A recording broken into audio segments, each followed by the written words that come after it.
ఇంకొకటి, ఎవరన్నా భర్తలు చనిపోయినటువంటి ఆడవాళ్ళు ఉంటే గ్రామాలలో వాళ్ళకు ఇప్పటివరకు కూడా విడోస్గా ఎన్రోల్ చేస్తలేరు, వితంతువుల కింద వారిని మీరు ఎన్రోల్ చేస్తలేరు.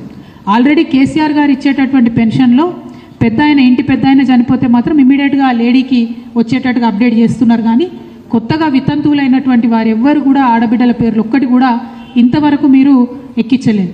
అదేవిధంగా ఇప్పటికీ కూడా పాత పైసలే కేసీఆర్ పెన్షనే వస్తుంది తప్పితే ఎక్కడా కూడా ఒక్క పైసా కూడా మీరు కొత్త డబ్బు ఇవ్వలేదు.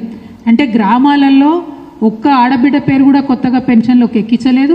ఎక్కడా కూడా ఒక కొత్త పైసా మీరు వాళ్లకు ఇంతవరకు పెన్షన్ ఇవ్వలేదు. అంతేకాకుండా మీరు ఏదైతే 2000 నుంచి 4000 పెంచిస్తామని చెప్పారో దానికి సంబంధించి ఒక కార్యాచరణ కూడా ముందు పడ్డట్టు కనిపిస్తలేదు.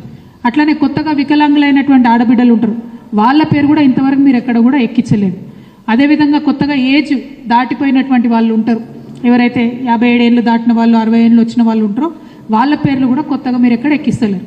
అంటే కేసీఆర్ గారు ఎవరికైతే పెన్షన్ ఇచ్చిరో వాళ్లకు గదే కేసీఆర్ పైసలు 2000 ఇస్తారు తప్పితే ఒక కొత్త పేరు ఇవ్వలేదు, ఒక కొత్త పైసా మీరు గత సంవత్సరాల కాలంగా ఇవ్వలేదన్న విషయం మేము ఈ సందర్భంగా తెలియజేస్తా ఉన్నాం.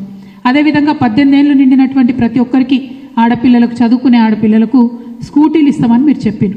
దాని మీద కూడా ఖచ్చితంగా మార్చి 8వ తారీఖు నాడు ప్రభుత్వం తరఫున ప్రకటన రావాలని చెప్పి మేము ఈ సందర్భంగా డిమాండ్ చేస్తూ ఉన్నాం.